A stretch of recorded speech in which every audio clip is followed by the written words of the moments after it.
Hey there, I'm Greg Finn, I'm Christine Zernheld, aka Shep, And I'm Jess Budd. and it is officially Marketing O'Clock. here on February 7th, 2020. Remember, you can catch our famous Friday news show each and every Friday morning. We read all the news. So you don't have to. First up this week, we've got a little housekeeping. We have made it to Byte. As reported last week, the new social network Byte, we have bitten off our first bat on Byte and made a list of the news in 6 seconds. And I'm going to go out and say it. Shep, disagree with me if you want. It's the worst Byte ever made. I agree. And it's the only bite I've ever seen. It's horrific. It's absolutely horrific. It's the worst thing on Byte at Marketing Clock over there. And we're going to try to keep going with 6 seconds, the news in 6 seconds. And it's terrible. So check it out. Exciting this week when we have like 7 main news stories. Oh, yeah. It'll be great. It's just not going Just to. Micro Machine Man talk the whole time. Next up, if you want to see us on video, Shep, I know you keep pushing everybody to come check us out on video. We are moving to the Search Engine Journal channel. So we kept telling you to subscribe over to us. Don't subscribe to us anymore. Subscribe to Search Engine Journal. They're going to have a lot of new video content. You can see me pointing at you right there on the Search Engine. You can see me drinking water. Yeah, I'm drinking a nice Diet Coke here. Me too. And head on over, check it out. Search Engine Journal on YouTube. There's going to be a lot of great content coming in 2020. You won't regret it. So what's up with you this week, Shep? I heard they're making a live action Lilo and Stitch, and there's like these pictures of what Stitch is going to look like, and it's terrifying. Really? Yeah. Are you a big Lilo and Stitch person? It's a good one. Okay. Do you like how I didn't even ask you? Because I know you're going to be like, hey, I listened to a Sum 41 song on the radio. No, I actually had things this week. Okay, what's up with you, Jess? Well, Slipknot was trending on Twitter See, earlier. exactly. It's the same exact thing. I knew it was going to happen. I did that on purpose. Okay. So why were they trending for? Not Fest. They released the schedule. If you want to see them locally, they're going to be in Syracuse or Toronto. So take your pick. Well, I will not be attending that one. Nice. All right. So how about this week's sponsors, Jess? This week's episode of Marketing O'Clock is brought to you by Ahrefs. Whether you work for a big brand, run your own small business, or do freelance work, getting traffic to your website is always an issue. Ahrefs is an all-in-one SEO toolset that solves that problem. It gives you the tools you need to rank your website in Google and get tons of search traffic. If you want to learn more, check out their blog or YouTube channel for step-by-step SEO tutorials. And they have a 7-day trial for only $7. Head on over to ahrefs.com. That is ahrefs.com to sign up. It's basically $1 a day, Shep. Wow. Don't miss it. And today's show is also sponsored by Optio. Optio helps Google Ads managers automate time-consuming manual tasks so they can spend more time on high-level strategy and creative work. Optimize accounts, monitor performance, track budgets, and get alerts when important changes happen. And right now, our listeners can get a 6-week free trial of Optio. To get that, you have to go to the right URL, though. Go to optio.com/SEJ. That is opteo.com/SEJ, like Search Engine Journal, to get started. And if you don't, you get 30 days. So if we use the link, get the full 6 weeks. And thank you to our sponsors. Later in the show, we're going to dive into some features as to how we use these, as you're going to love them. All right. First up in the news this week, folks running shopping campaigns got an early Valentine this week. Aw. Yeah, very sweet. Be mine.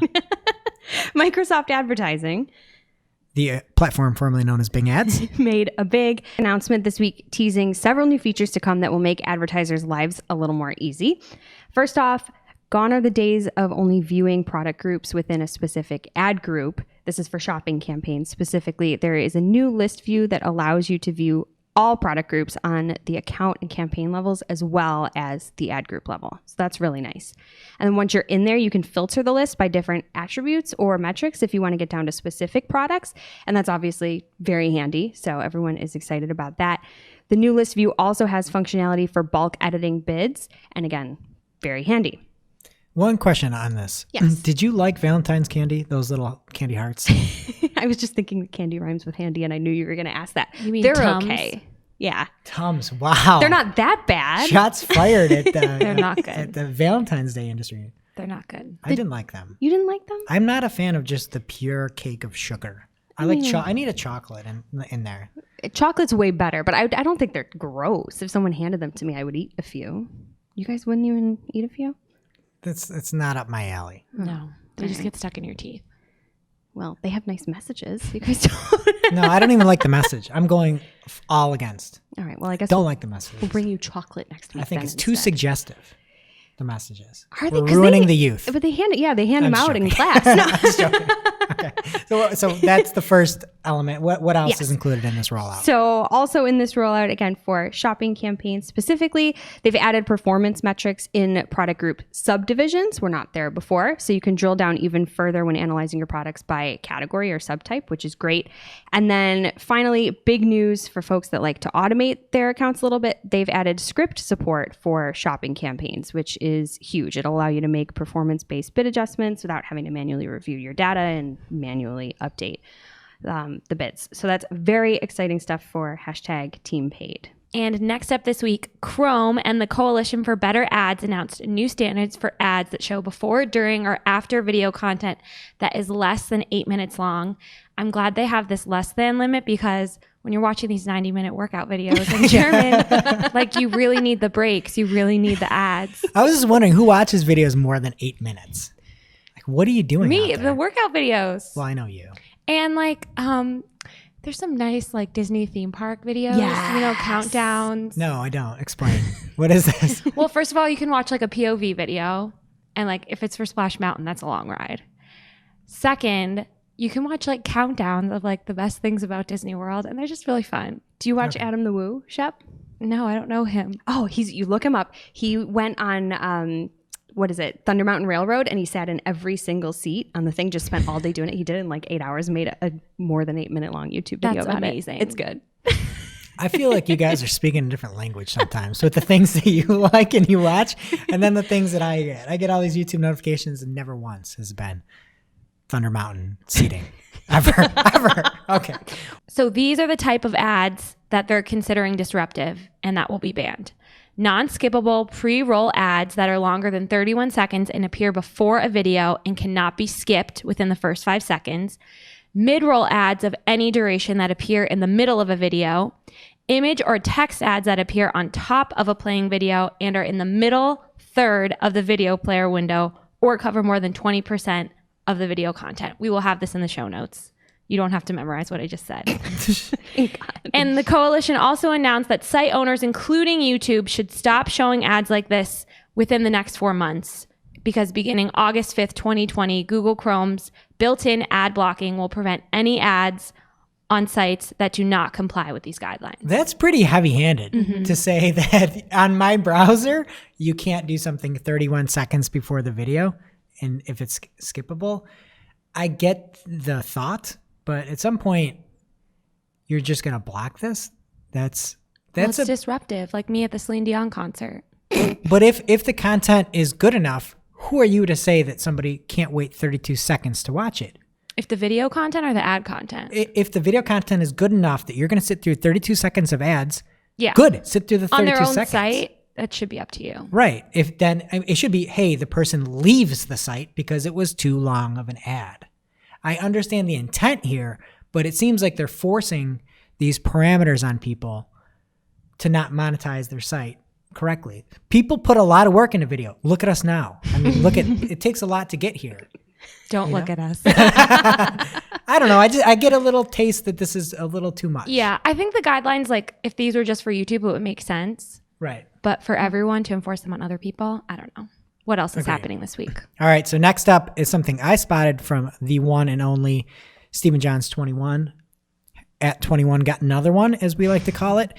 And there's huge news in the shopping ads world. Google is expanding their shopping ads to Gmail. What does this mean for you?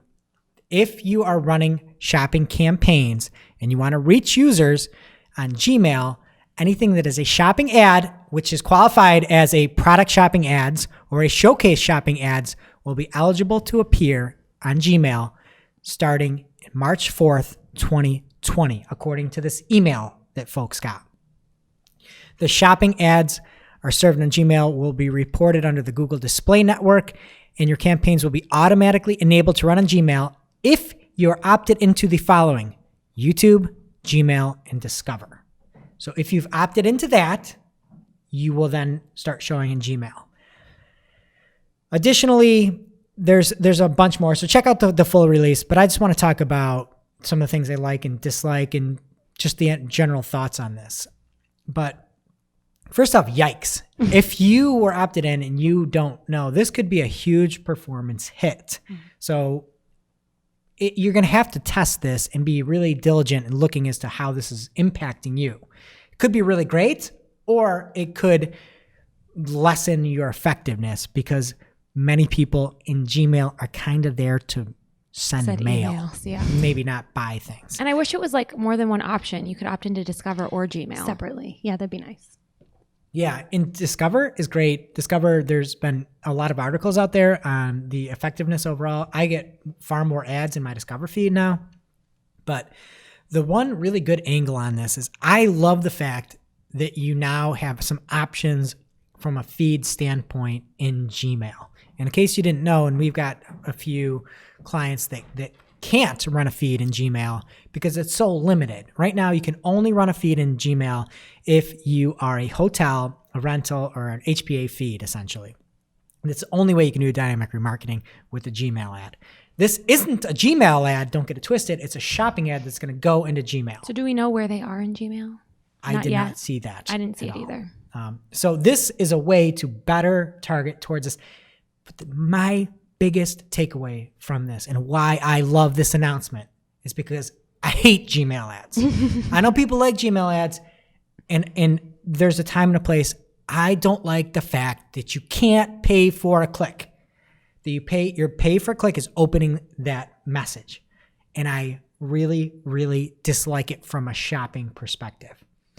So you do this and you pay for that click and the email opens and people may not make it on over, but you paid for that click, which I think is disingenuous for Google Ads to say that is a click. Mm-hmm. They count that as a click even though it is not a click off to your website. These will be clicks off to your website to that specific product. So I've got mixed emotions on this, but I think generally positive. Something else generally positive. Facebook did kind of a cool thing with Messenger. They just launched, and it's still in beta, a one-time notification API, which allows businesses to send follow-up messages to users for things like price drops and back-in-stock alerts. And the example really did it justice. So what they showed in their announcement was somebody messaging a clothing company, and they said, hey, do you have this item in this size?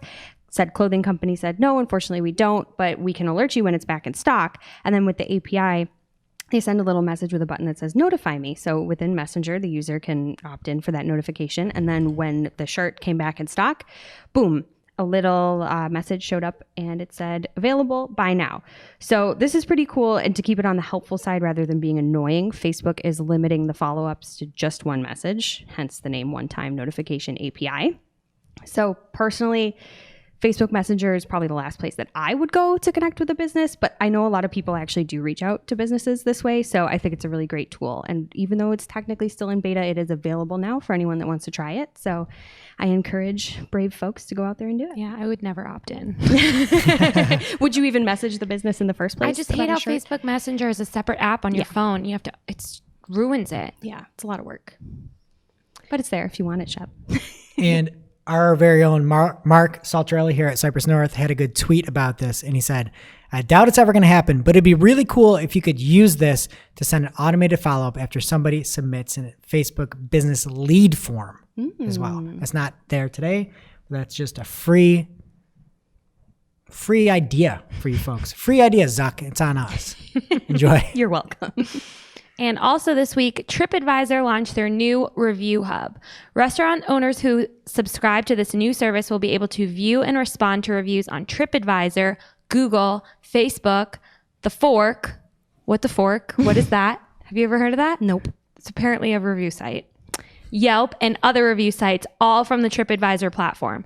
So the restaurant's response will be automatically posted to the review platform where the diner originally submitted it. So if they submit it on The Fork, it'll go back to The Fork.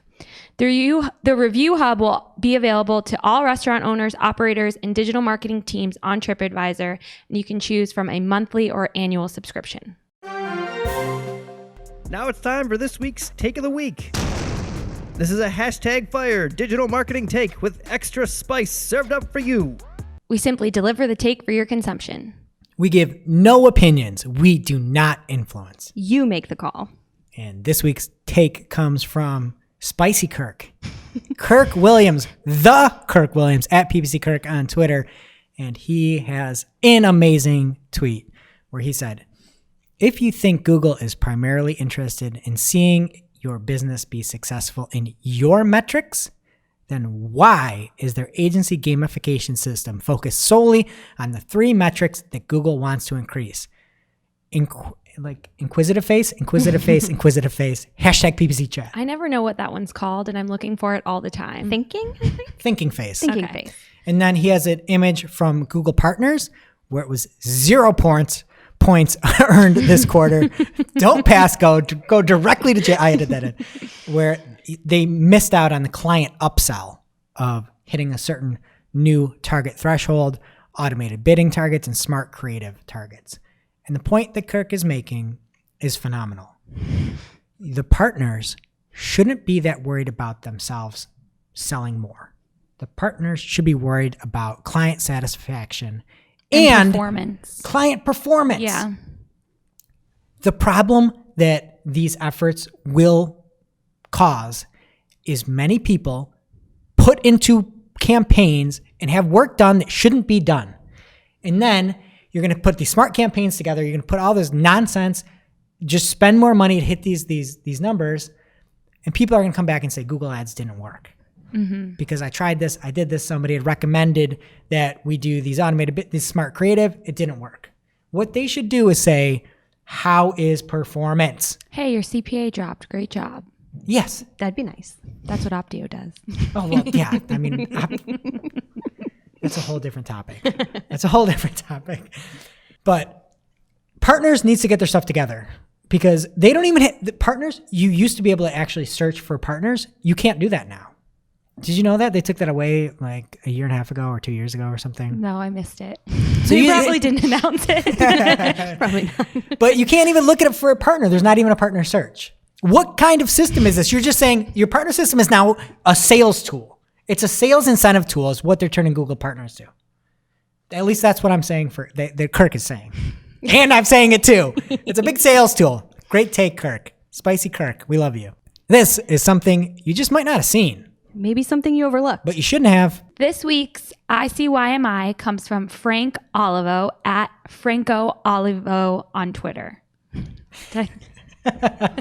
He adds an O to the thing on It's cool. Twitter. I think maybe it's his middle name. it's Why are you a Frank hater? Olivio. Why are you hating? Not Olivio. Okay. Francoolio. Yeah, you can look in the show notes and find it out. Yeah, why would we cut this out? This is gold. This is what the people listen to us So for. it's Frank Olivo, but the Twitter is Franco Olivo, at Franco Olivo. So it all started when Rush Jones tweeted about last week's WTH. And if you need a quick refresher, Avast, a popular antivirus program, was selling their customers' web browsing data through their subsidiary company, JumpShot. People aren't happy about it. Rush shared the consent form screenshot from Avast when people sign up. And it says, mind sharing some data with us? If you allow it, we'll provide our subsidiary JumpShot Inc. with a stripped and de-identified data set derived from your browsing history for the purposes of enabling JumpShot to analyze markets and business trends and gather other valuable insights. And then from there, someone could either say no thanks or agree. So Frank responded to that and said, on top of that, it's time that we start acting like informed grown-ups. Nothing is free. If something is being offered to you at no charge, you are the product. Mic drop. Yeah, that Frank could drop. be another take of the week. Franco drop. Yeah, and it kind of the news had broken right when we recorded last Thursday. So that warning screen that Avast had put out there appears that it only happened in the summer. So we had said last week that everything seemed like it was in place, but some more information came out there. And yeah, take Franco's advice. But still, they added it in the summer. Like, they were doing better. Well, they were doing better, but I mean. The story would have been worse if it came out before they had that consent screen. Agreed. I'll say that. Agree. Thank you, Franco. Now it's time for this week's lightning round. Pew, pew. At this point in the show, we split up our content into 3 parts: paid, organic, and social. This week's paid lightning round is brought to you by Optio. Optio makes managing Google Ads accounts simple and efficient. It automates time-consuming manual tasks so you can spend more time on strategic or creative work. Whether you work in an agency with a large number of accounts or you're a freelancer responsible for a smaller portfolio, Optio can save you time and make life that little bit easier. Jess, how do you use Optio? So recently I've been exploring the segments tab in the performance report, and it's pretty rad for comparing various elements in your account. It segments data by almost anything you can think of, like device type, days of the week, your audience's age, and maybe even some ways that you hadn't thought of, like pairs and trios of words and search terms, which is really cool, specific headline elements. I mean, the list goes on. It's a great way to get a fresh perspective on your campaigns. So check it out. And to learn more and get a 6-week free trial of Optio, go to optio.com/SEJ. That's opteo.com/SEJ. And here's what's happening in the paid universe this week. First up, Quora has a couple of new features for advertisers that are going to make it easier to track conversions. The first is Advanced Match, and it makes it easier to track cross-device conversions. So advertisers will be able to pass back secure hashed emails to match website conversions to Quora ads. To opt into this new feature, advertisers will have to make a modification to their Quora pixel code. So look at the show notes if you want more information on that. And then the second feature is conversion windows, which will allow advertisers to decide the amount of time after an ad interaction on Quora that a conversion can be counted. So windows can be between 1 and 90 days for click-through windows and 1 and 30 days for view-through windows. If you do not change your windows, then the existing default of 28-day for click-through and 1 day for view-through will apply. Again, that was a lot of numbers we threw at you. We will link to the article in the show notes. And next up, 5 leading U.S. advertising and marketing trade associations are urging the California Attorney General to delay the enforcement of the California Consumer Privacy Act. Oh, the CCPA. Shep, you must be so happy. It's been a couple of weeks. Oh, man. So this must feel good. Do you feel at home? Do you feel comfortable in this? We haven't talked about Alistair McTaggart in a while. You and I did earlier this week. We had a whole side convo about it. It's warming up. So what's up with the CCPA? So, quick refresher. The CCPA went into effect on January 1st, and it says that some businesses have to add a button to their site that allows users to opt out of the sale of their personal data that the site collects. So this is a nightmare because nobody knows what sell means, and nobody knows who this applies to, and everyone is just freaking out. And these advertising agencies are asking for a, quote, reasonable 6-month postponement so that thousands of California operating businesses and brands subject to the CCPA have more time to review and implement final regulations. All right. Nobody cares about the CCPA, so check out the show notes. But I've got a funny privacy security story if you want to hear. I was having breakfast with my twins, and I've got a boy and a girl. And the boy apparently just has planned out some activities for the weekend with a buddy at school. And he's like, oh, yeah, friend name's coming over Sunday morning at 10 o'clock. I'm like, okay, does friend name's dad know about this? He goes, yeah, everything's okay. Everything's okay. I gave him the code to our house. And I said, what, buddy? And he goes, yeah, I gave him the code to the house, so everything's okay. He can reach the code? They know the code to get into the door. Can they reach it? Oh yeah, they can get in the house. So now, oh no, I hope friend name's dad isn't a burglar. I gotta get McTaggart on the blower and find out what to do. All right, what else is next, Shep? Next up, Facebook is planning to shut down the mobile web arm of its Audience Network on April 11th. The Audience Network lets advertisers run ads on a network of third-party apps. In 2016, they expanded that to include mobile website placements as well. And Facebook said they're doing this because they, quote, make business decisions based on where they see a growing demand from their partners, and that's in other formats across mobile apps, not on the web. But a lot of people think this is actually because Chrome announced that they will be banning third-party cookies. Yeah, I think you got a bunch of dud stories this week, Shep. What else is next? It's not her fault. You want to hear about Amazon's quarterly report? Is it exciting? What do we got? It shows that their ad business grew by 40% in 2019. Wow, that's something. That's actually really cool. Quarterly ad revenue surpassed $4 billion for the first time in the fourth quarter. The company reported $87.4 billion in net sales for the fourth quarter in 2019, up 21% from the same period in 2018. Some great holiday shopping results, I guess. Wow. And nothing from Goop. I think I bought a Swiffer wet jet in the fourth quarter. Ooh, congratulations. How's it working out for you? Good? It's great, but it only came with like 3 replacements. Do you like that noise it makes? It's like, yeah, it is a good noise. Not bad. You know where you can get more replacements, Shep, is on Amazon. if you need them. Thanks, Jess. You're welcome. I already bought them, but that was a first quarter 2020 purchase. Q1. Yeah. My favorite. So next, Google Ad Manager is at the center of an antitrust probe from the Justice Department. This is a little exciting. No, it's not. Crime? No, it's not at all. All right. I'm trying. Ad Manager is a combination of DoubleClick for publishers and DoubleClick Ad Exchange, which were rebranded in 2018. With the world's dumbest name when you've got Google Ads Manager. Google Ad Manager. Get out of here. Get out of here. Get rid of it. Authorities are interviewing publishers and ad tech rivals. I want to be in those interviews. Hey, Microsoft Advertising. What do you think about this? About whether Google has too much control over the monetization of digital content. The Department of Justice's two main issues are Google's integration of its ad server and ad exchange and Google's decision to require advertisers to use its own tools to buy ad space on YouTube. How about Chrome blocking other people's ads that are more than 31 seconds and can be skipped? Yeah. I think You think this that they have too article- much control? Yes, they do.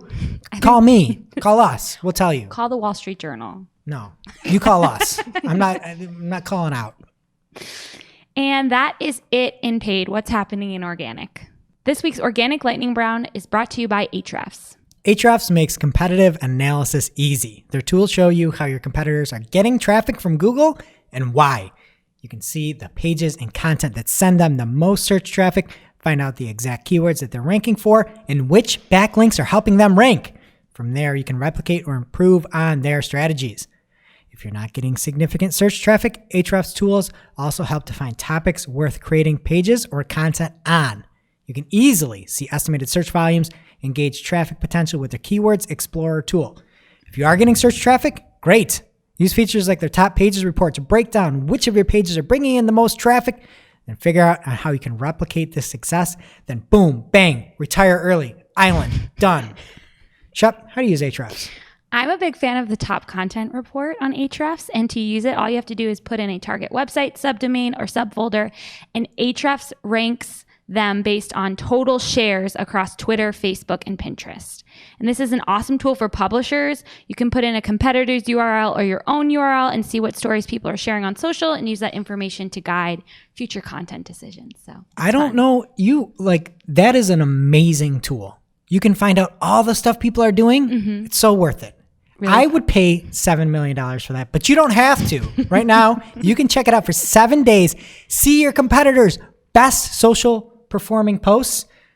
$7 for 7 days, not 7 million, $7. Head on over to ahrefs.com. That's ahrefs.com to sign up and get your fire on. So what's happening in organic? We've got a lot this week. Lily Ray over at Path Interactive has the best overall take on the shakeup from January 2020 core update winners and losers. What do you call it? Picard?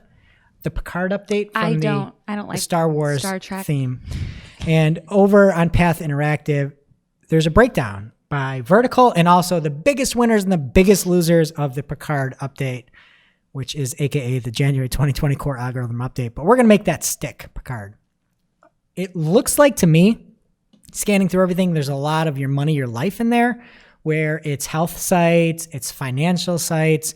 ASOS was a winner. ASOS. I love those clothes. The whole outfit here, ASOS. No, it's not. This? Yeah. Yeah, it's a full piece jumpsuit. Check me out on Search Engine Journal's YouTube to see more. But there's Craigslist was a big winner. Craig made out big with this Picard update. Some of the studentaid.gov was doing good, and some publications took hits. I was surprised looking at this, where HSN, that's like your jam. HSN, isn't that where you got your elliptical? QVC. Same thing. Same thing. Not the same thing. People.com took a hit. Us Magazine got a little bit of a smackdown. I mean, that's weird. Yeah. TMZ and also AOL.com. LOL.com. It's still around. And next up was a tweet from Danny Sullivan on his @DannySullivan handle from Google. He said he had an answer to @rock_hawk. Probably a Jayhawks fan. You guys big sportsters, right? Big Jayhawks fans? What sport are they? Yeah, what is All of them. Jayhawks? College. All the sports in college. Okay. Can you guess where the Jayhawks? Who's the Jayhawks? I feel like I know. Jayhawks? Shoot. Somewhere out west. The West Jayhawks. West Jayhawks. What is the J for? Is it like Kansas or something? Kansas Jayhawks. Look at really that, Shep. Wow. You have the sports award for the week. Thank you. You've won. You have the sports. So Danny responded to Kansas Jayhawk at rock_hawk. And Jeff, who is the Jayhawk fella, he said, I am not sure this had been communicated or not, but I wonder if sites will retain the voice answer if you're blocking snippets. There's a very dumb idea out there that you should block snippets regardless. We had recommended that you don't listen to that. Wait to see how things shake out. And Danny responded to Jeff and said, if a voice response comes from a feature snippet, then if you block being a feature snippet, you block being a response. Yeah, so don't block things. Okay, next. Scroll is making hundreds of websites ad-free for $5 a month. If you subscribe to Scroll and you're logged in, you won't get ads at a variety of websites out there. And at first I thought, when would I ever use this? And then I thought, I don't look at any of these sites out there. And then I was surprised. They landed a premier site out of all these publishers. Search Engine Journal is in there. Search Engine Journal is a pilot in Scroll. Wow. I like the concept of this. $5, you don't see ads on a lot of these news sites. The problem is you kind of like need everything. So we'll have to see. There's a lot in there. I think there's Gizmodo, The Verge, quite a bit of coverage there. $5 a month. I don't know. I mean, I think I love our ads. I would pay to listen to our ads here Right. on Marketing O'Clock. That's what I'm saying. Like some ads Your are ads good. just helped me. I'm going to go run that tool in Ahrefs. And I even love seeing like, if there's a really bad ad, I share it with my friends. They make the internet better in so many ways. Well, if you like the ads, you can keep the ads. If you want the ads gone and you want to see some different sites like Search Engine Journal out there ad free, you can do so. $5 a month. Love the idea. Love the thought. Next up is an article from George Wynn over at Search Engine Land. And he says that meta descriptions and branding have the most influence on search click-through, according to a survey. And the survey had said, and I'm going to just quote from the article, 2/3 of survey respondents had said that more ads would make them use Google less. Like, no duh. And then also, I hate surveys. I hate more likely, like nobody can ever answer honestly. okay, and this should be the no S Sherlock segment here, because the other thing, the major part of the survey was meta descriptions followed by brand name and page title have the largest influence over whether users click through a search result, according to the study by Ignite Visibility. What else is there? Nothing. This is stupid. Get rid of it. Okay. Next up is another article from George. We love you, George. Hitwise is halting some reporting services in wake of Jump Shot's closing. According to SEMrush, aka SEMrush, aka SMrush, and Moz had used Jump Shot data, but the reports are going to be reliable without it, according to them. And now there's some other folks removing some of that reporting, seeing this big fallout, and Hitwise is one of them. And another article on Google is from Matt Southern on Search Engine Journal. And Google has launched an SOS alert for searches related to the coronavirus. Wash your hands. Does that even help? Yeah, that's the number one thing everyone's saying. Wash your hands. It prevents everything. I'm not. I think you take mushrooms. Okay. I will not be touching your mouse anytime soon. I wash my hands. I don't think that I think people think they're invincible because they wash your hands. I think if you take a mushroom blend mix, you can't get the flu. You can't get this. Like that mushroom coffee you were drinking? Yeah. I take a mix of 7 mushroom blends. Still? You still do that? I still do. Can't get sick. My kid got flu B, the boy. Flu B. Oh, no, you should give him some mushrooms. I got flu 0 over here. None of it. Okay, anyway, I checked this out and it stinks. You search it on mobile and it just says coronavirus. And it's a block, and to the left of it is a share button. And you share it, and it's you click on the thing, and nothing happens. I want to know, how fast am I dead? Like, do I have it? How much time do I have left? I don't want to share this with somebody else. That's people's conversations too, though. We're just all like, coronavirus. It's definitely the new weather as far as small talk goes. That's perfect. Yeah. Yeah, I got some Rona. Okay, so next up, Google Search Console fixes issues with Tag Manager. Sites may need to re-verify.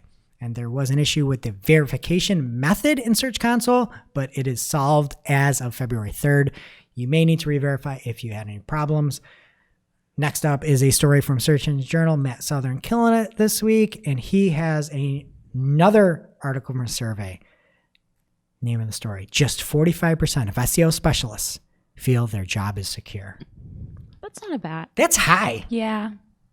That's really high, especially if you look at the other answers that he's got in the article. In the article, he said roughly 80% of SEOs are concerned algorithm changes will negatively impact their career. Nearly 3 in 4 are concerned that algorithm changes will have negative implications for the industry overall. I hate this survey. You hate surveys in general. You're just a hater. If you think that an algo update is going to affect your career, I don't understand your why. job is to learn how to adapt to them. And be better. Like learn how to make content. Can't. Learn demand generation. Like it's crazy. And I like the fact that 80% of people are concerned, but then they're like, oh yeah, 65% are really concerned. How do you, where's the Or line? 35%. That's why I hate surveys. How are you supposed to rank yourself on a scale of 1 to 5 for a question? It's just, it makes no sense. It's dumb. And then they also said less than 25% of SEOs say they'll remain in the industry for the remainder of their career. Where are they going? No idea, man. I want a survey on that. I want to know. I don't know. Amazon paid? Banking. Maybe becoming a lawyer to fix Shep's CCPA articles? Who knows? Alistair Ooh, please McTaggart do. Jr. Okay. Another article from VentureBeat talks about just how big of a deal Google's new Mina chatbot is. And Google's Mina has this 2.6 billion parameter end-to-end trained neural conversational model. The best version of Mina, according to Google, was trained over 30 days using 2,048 tensor processing units on a data set of 4 billion words. What does this mean? I have no idea. What does it mean? Seen what you did there. But I don't know. I don't know what this is. But the chatbot, this whole thing, the whole article is like, there's a lot to know. Nobody can understand it. There's only like 2 other companies that can look at this data. I don't know what to think. So Does Mina stand for anything? I was hoping it did too, but I don't think it does. Dumb. you guys think like I'm actually prepared for this? Definitely not. I did not do 2.6 billion searches on this topic. Well, they also would have made it very obvious if it did stand for something, because people are really excited when they come up with good, Look, you know what good little everybody loves? acronyms. Everybody loves some on-air Googling as to what Mina is. Mina is an actress. She's an Indian. Oh, no, that's not the right one. Mina Suvari? Remember her? No, who's that? Mina Suvari? She was in, what was she in? Like you American just Pie? said, you responded with it, Mina Savari. So you say Mina Savari, I say, no, who's that? And you say Mina Savari. Okay. Well, that's who she is. Okay. She was an actress. She still is, I believe. I don't know what Mina is. Okay. If you know out there, congrats. Okay, next up. Spotify bought The Ringer. Big news for podcasts everywhere. So Bill Simmons has 30 sports and other podcasts in its mix and was purchased by Spotify. They have 100 million downloads a month, similar to Marketing Collect numbers, is the fact that they're both numbers. And I will unofficially act as a lawyer on behalf of Lauren, Brent, Janice at Search Engine Journal and the Search Engine Journal Network and say, Spotify, you can buy us. And it'll be, let's say, $50 million. I can't be bought. Okay, we can't be bought. Take it back. It offers off the table. Next up, just while we're talking about Spotify, they released their numbers for Q4, and they were great. Apparently, they make up 80% of all streaming music, and podcasts had a great showing for us. Marketing Spin folks here is growing about 200% over last year, and about 16% of its monthly active users are now listening to podcast content. So we're here to stay, I guess, but not to be bought. How dare you? Okay. And lastly, Sempo is officially ending. If you don't know what Sempo is, at this point, good. It was the Search Engine Marketing Professional Organization. It used to have a lot of pull. It used to be really good. It got a little bit weird. I don't know who was running it.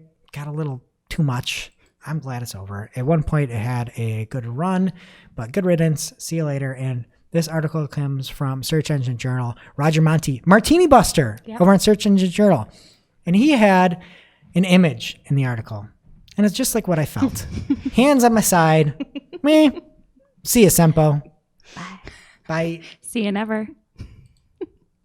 That's it for organic. Jess, what's up with social? Oh, social. Let's talk about Twitter. Conversations are getting a mobile makeover. The new layout's really cute. It's got like little branches that connect folks. It makes it easier to see who is replying to who. And there's an animated GIF in their announcement, which you can find in the show notes if you want to see it. Can you explain the GIF in live, please? So there's a tweet, and then someone replies to the tweet, and then the cute little branch comes down and connects to that reply. Oh. It's very cute. Cute. Anyway, it's on iOS now, and Twitter did say it's coming soon to Android. So, Greg, you'll have to wait to see this live. I'm sorry. Aw. Next up, a new report shows universal distrust in social media as a news source. I will pause for everyone's surprise. This is, I'm not going to pause. No one's surprised. So this is from Social Media Today. They are covering a study done by Pew Research, which I think is a missed opportunity. They should be Pew Research, Yes. for sure. Whatever. So the study was conducted over 12,000 US adults and basically resulted in the following. More people distrust social media as a news source than trust it. People on both sides of the political fence distrust social media equally. And the platform that people distrust the least is Facebook. There's a bunch of stats in there if you want to read it for yourself. It's a fun read, though, because it kind of takes a quick turn into a full-blown conspiracy theory. Distrust the least is Facebook? Yeah. Wow. They don't really trust anyone if you look at all, but Facebook had the highest percentage of distrust among them all. Yeah. So there's a conspiracy I just theory. don't distrust the humans on Facebook. That's the conspiracy. Oh. Is that, well, I guess that's not exactly the conspiracy, but what they're saying is that Facebook's algorithms are trying to show you content that you'll engage with. So because of the way humans are, they're not showing you stuff that you necessarily agree with, but stuff you'll engage with. So if it makes you mad, you might share it or you might argue with a friend. So it's a good read. It's fun, but yeah, Pro-life the problem tip. is the humans. Don't do that. Yeah. Pro-life tip. Yeah. Okay, next up. Anyway, next up. If imitation is the most sincere form of flattery, Instagram must think Twitter is the bee's knees because they are testing emoji reactions in direct messages. So that's cool. Next up, Instagram is rolling out the option to reply to stories with GIFs. This I'm a little bit more excited about than the emoji replies. But I'm disappointed in you guys because I wanted to test it. And not a one of you had a story last night on Instagram. You didn't get my story? Well, I didn't expect one from you, but I did check. I had that one about that salad I ate. No, you didn't. The cranberry salad. I did too. No, you didn't. Slivered almonds and cranberry. And, For people vinaigrette. watching, his face is a straight face right now, but he's lying. He's lying. I only make stories when I sneak snacks into the movie theater and I tag Regal Cinemas. I really enjoy those. I really enjoy those. Wow. I got to start reading your stories. Yeah, I impersonate a pregnant person. Put my snacks in my coat. What is your go-to snack? My own popcorn that isn't Wait. $10. You pre-pop popcorn and bring cold popcorn in? Yes. No, That's it's not weird. really cold. I make it right before. Sometimes it melts the bag. Wow. What else do you bring in? Like my own cold pops. Are you the one person that brings McDonald's in? I Or is that brought Hope? Hope, is that Somebody you? did that once, right? Yeah, that's me. You bring McDonald's to the movie theater. Okay, I'll either go to Target and I'll get Lunchables and I'll eat them in the movie theater. That's even weirder somehow. That than is McDonald's. weird. Or I'll go to Wendy's and I'll get the spicy chicken nuggets. Is that just because of the proximity to the theater, or do you like watching movies with Wendy's? I go to Quaker Crossing, Orchard Park, so there's a Target and a Wendy's like equal distance away from the movie theater. People know exactly what you're talking about there. They've Wow. got everything. I'm telling you my game plan. And you guys are the reason I don't go to movie theaters. Last movie I saw was Inception. And so the last movie I'm ever going to see in a theater. Why? Because we bring food in there? Because you go in there and there's people at Quaker Station Crossing bringing McNugs in, sitting next to me, stinking the joint up. I want to be home by myself. It smells good. No, it doesn't. Jess is a vegan. How dare you? I'm not a vegan. Vegetarian. I wish I was a vegan, but I Vegetarian. love me some cheese. She I'd can bring have cheese some to French the movies. fries. Yeah. Yeah. I don't know. Anyway, back to the story because there is sort of a marketing angle here. It's a bit of a stretch, but as the article in Social Media Today points out, it can be a fun way for brands to, being the GIF replies to Instagram stories, because that's what we're talking about here. It could be a fun way for brands to engage with their followers. They suggested sharing the best GIFs that you're sent and tagging the sender, so that's fun. But my suggestion would be to take advantage of this now before it becomes annoying, overdone, and not cool at all. You know what brand probably loves this? Jif. Oh, The for brand. sure. They're probably just gung-ho for it. Choosy moms. Peanut butter? Yeah, Jifs. Share your GIFs with us. I bet they love it. Okay, what's next? Okay, next. Something not cool going on. Exposing people's passwords. This is something that Social Captain, a company aimed at growing Instagram followers for users, did to at least 4,700 people. It's a big deal. Okay, so if you use Social Captain, don't. Steer your way out of this one. What else do we have this week? All right. We told you this was coming back in episode 103. It is now here. Bitmoji TV on Snapchat has launched. The initial rollout is ad-free as promised, but according to this article from TechCrunch, there are plans for monetization. So when that happens, we'll tell you about it. Wait, you're on Snapbit TV? Barely. Emoji? Do you do the emoji vision? I haven't done it yet. No? I can do it and report back. What about you, Hope? You still know Snapchat? Yeah, I hate Snapchat. You still TikTok? I actually had to get rid of it. Did you get what? Why did you get rid of your TikTok? Because I would waste so much time on it. Hours. The dances? What about your dances? Hours I would be on there. What about your dances? I had to sacrifice the craft. I couldn't keep up. Okay, well, maybe you should check back out Snapchat and your Bitmoji TV. And then the Bitmoji does all the things. You save time. How about that? I like that. No. Okay. Anyway, ad-free for now. We'll update you when that changes because it's sure to. Next up is a story from Adweek, and it starts really dramatically. Twitter discovered something last Christmas Eve, and it wasn't presents under a tree. Do you know what it was? A whole bunch of hate and racist comments. I don't know what they find. No, they found a bunch of troll accounts, bunch of sock puppets. A bunch of fake accounts that really? were exploiting Weird that Twitter's somebody could API. guess that. I didn't even let you. You didn't read this? No. Wow. Well, you guessed right. So these fake accounts were exploiting Twitter's API to match usernames to phone numbers, which is very naughty. Twitter claims that they immediately suspended these accounts and made changes to the API to prevent similar breaches. But if this happened on Christmas and they're just telling us about it now, I want to know, Shep, it's a true crime mystery to add to your list. Yes. Let us know what happened And in that speaking time. of those sock puppets, I saw something shared by Casey Gillette at KCG on Twitter. And it was just a breakdown. It looks like it's from @Justin Kowanaki, and we'll put it in the show notes. It is a phenomenal look. Casey Gillette, the pride of Avon, the biggest export since Tom Walls. And she had shared this, showing what a sock puppet account looks like, one that had 169,000 followers. And it's a detailed breakdown of how you can identify these things, how hard it is, how there's a human element to it. It's crazy. Check it out. All right, something else to check out if you care. Twitter has joined the ranks of social networks with updated policies on deepfakes. Don't do it. The nice thing is that if you do it, they have a little tag that they're adding to tweets that says it's manipulated media. It's very straightforward. It's good stuff, but I'm kind of sick of talking about deepfakes. All right, yeah, keep all the sock puppets and all the racists, I guess, but no deepfakes. Yeah, no deepfakes. Don't be bad on Twitter. Moral of the story. Lastly here, Byte, aka Vine 2.0, got over 1 million downloads in its first week. Not bad. I know, that's pretty good.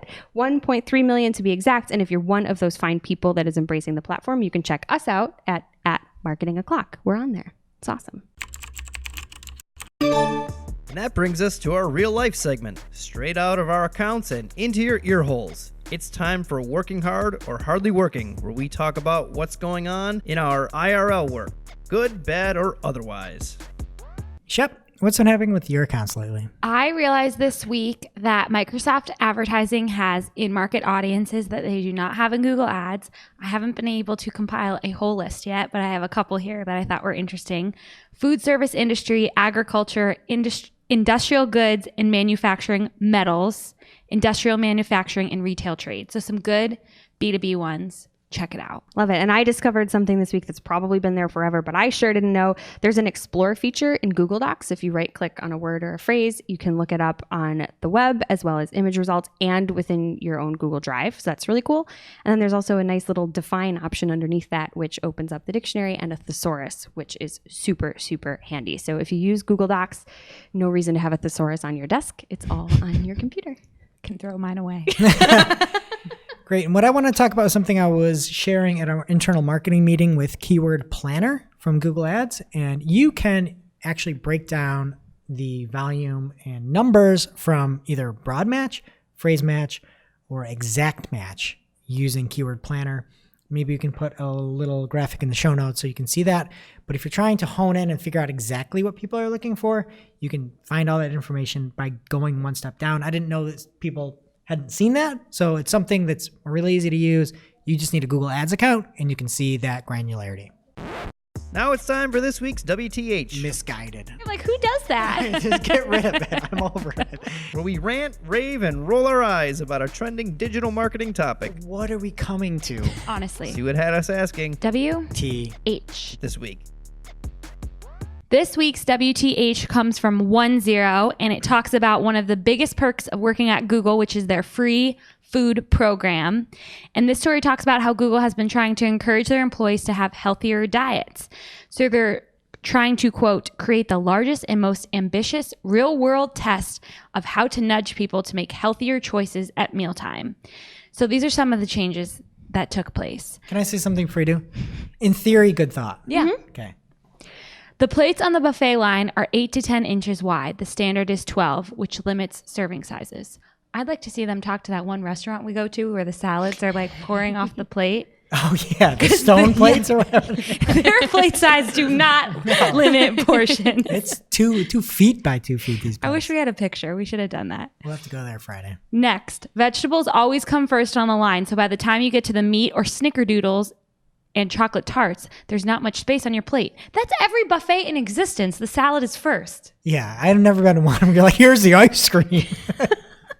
Limiting portion sizes for meat and desserts, okay, and redesigning its premises to lead its users to choose water and fruit over soda and M&Ms. And they also said, this sounds nice, they have spa water, bobbing with strawberries or cucumbers everywhere. What is spa water? Like fancy water with fruit in it, fruit water. They just call it fruit water. Spa water sounds like it was drained from a hot tub. That's the one thing on here I thought sounded nice. So these are a couple of the results. The company serves 2,300 breakfast salads every day. What is a breakfast salad? Salad for breakfast, man. That's Don't what you the know? Salad? Or No, like salad leafy salad. greens. It's like a kale quinoa something Yeah. or this person had talked The about. whole thing is about Tina and how she's eating her kale, quinoa, avocado Tina salad. loves it though. Tina's never leaving. Hey, Google, you can take her salary and take it to nothing. She's not going to give those salads up. I thought Tina ate ham. What is that? Thank you, Shep. Wait, Slipknot song? What is that? No, it's Napoleon I'm Dynamite. okay, Tina, the feature film. come get some dinner. I almost said, like, you Hot fat take? lard. Yeah, it's Tina, you fat lard. Come get some ham. Exactly. Hot take, the worst movie ever made. No. Yes. No. Worst movie ever made. Are You're you voted off the joking? island. Absolutely not. Stinks. It No. stinks. Watch it How again. dare you? You know what else stinks? This. Yeah, This so article. basically, they're trying to get the people to eat healthier, but they're doing it in like a sneaky way. And I don't think Google headquarters is the problem of America's obesity crisis. Like, Right. it's like people in poverty who can't afford to have food like this and can't make, like, this isn't going to solve anything. I don't like the fact that it appears that they're multivariate testing the free food offerings on how they can healthy up people. That seems like 1984-ish in a way, where you're like, oh, I'm going to take the plate and I'm moving 10.8 inches and I'm going to make the breakfast salad first and put this your way, and I'm going to take the. I don't like the testing on human aspect of it. Also, counterpoint. If you have a smaller plate and you want more, then you're filling up the whole plate again. Again. And Yeah. then you've had double. That's me at a buffet. And if you have a smaller plate, I just skip the salad. There's no room for it. Not if it's all salad though, Shep. What do you do then? All right, I don't like it. Don't test on your own people. All right, now it's time for our Petri dish. This is our segment of segments where we just make things up and see how they fester along and what can be taken into the standardization of our show. First up, good for business. Last week we debuted bad for business. Didn't go well. No. Didn't go well. So we're flipping it. Good for business. Shep, what do we have? Okay, so our good for business is from this artist, Simon. I forgot to write down his last name. It'll be in our show I notes. think it's Birch. Okay. No, it's not. Okay. He's from Berlin, okay? And his latest piece, it's inspiring. It's in the halls of the Met. It's called The Google Maps Hack. He put 99 smartphones in a wagon and walked around the streets of Berlin. Jess, have you seen the video? So it's just a video of him walking around these like nearly deserted streets. Simulating holding it. a wagon. The wagon is for babies. It's so small. Oh, we're losing track. It's so small. Look how much joy it brings her. She's so happy. It's like all these different camera angles of him walking around.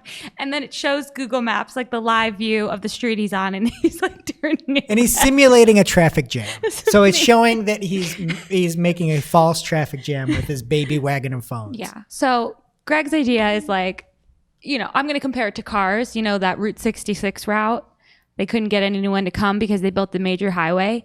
The cars people could have just loaded Mater's truck with like all these smartphones, driven down the major highway, and they would have come to the Cozy Cone Motel. There you go. Now we don't need a live action Lilo and Stitch because we fixed cars. Anyway, I heard this was like, I saw the comments and I think it's fake. Because they were like questionable pictures of the But it's good for business. It's If you need art. more business and you're not on a main drag, just get your baby wagon out there, fill it full of phones, a simulated traffic jam. People won't go on the main road, and then you get more business. It's pretty simple. They had the noise of the wagon moving. This isn't art. No. Okay, next up, HBD. Google Maps. We've turned 15, HBD. I hope they get a wagon Simon full of said happy smartphones. birthday too. Did you see? Yeah, I saw it. It was a big Troll. gave him a big red present. Okay. And next up is a new segment called What? And this comes from Barry Schwartz. And Barry Schwartz had a tweet and an article. He wrote an article about this too. And the tweet was, "You need to disavow links from websites that didn't link to you." And he said, "No need to disavow links from websites that didn't link to you," says Google. I don't. What? I really don't understand. You don't need to disavow links from websites that didn't link to you. If you didn't have a link coming to you, you don't have to disavow Why it. would Why would you? You're just going to look up all the nasty sites out there and be like, I want this one. You guys are like missing the point of what? Like, what is this? What is happening? People just take every tweet from Search Liaison and like make it an article. And a lot of them are just obvious things. Next up is a new segment called Good Sheet. And this is from a tweet from Ben L. Collins. And he is launching the inaugural edition of SheetsCon. It's a free online conference for Google Sheets.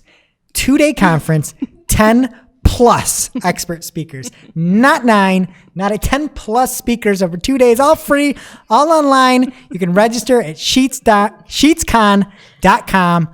Good Sheets. Okay, and lastly here is our new segment called Face Planters. And there was a commercial from Planters Nuts. The Mr. Peanut, I didn't see the commercial, I missed it. I was doing something with my kids. Mr. Peanut committed suicide, and apparently... He didn't commit suicide. He sacrificed his life for the better good. Important distinction. Okay, Yes. Mr. Peanut offed himself, and a baby nut happened? Well, I don't know where the baby nut came from. Okay, so there was a funeral, right? And then Mr. Kool-Aid was crying, and his tear fell onto the grave, and it sprouted a plant, and baby nut came out of it. Hope is really into This- this. I love baby nut. Baby nut's the best thing to happen in 2020. Nope. Okay, well, anyway, baby nut stinks, and according to Dan Schur, at Dan_Schur on Twitter, he said, ouch, a little SEO on your ad campaigns can go a long way. No one can find Shop Baby Nut in Google at this very important moment because it's not indexable. And it was not indexable, and he had some graphs and charts from Screaming Frog showing you couldn't find it. So face planters over there. And last up, everybody's favorite is called Get Rid of It. I should have brought these in so I could put them on. But Google is opening its latest Google Glass AR headset for direct purchase. It's $1,000 and it's designed for businesses and developers. We don't need it. Get rid of it. You didn't support it last time. You didn't try. You didn't help anybody. Nobody's going to do it again. It's the boy who cried wolf. We don't want it. Get rid of it. And now for this week's Cool tool. As a reminder, our Cool Tool segment is not an official endorsement or paid mention. We're simply sharing something we found in our travels that may be of use to our listeners. And is really, really cool. This week's cool tool is Knowledge Graph Search from carlhendy.com. It taps into the Knowledge Graph API for you, so you can benefit from the results without any technical skills, which is awesome. You just enter a keyword into the search box, choose or not the entity type that you want to look for in a language, and that's it. So obviously I had to test this out. And since we were stuck in the 90s last week, I thought that I would play with something a little more recent, and I searched Paris Hilton. And I got some facts. Did you guys know that she had a reality show called Paris Hilton's Dubai BFF? Did you know that our research department just gave me a little buzz?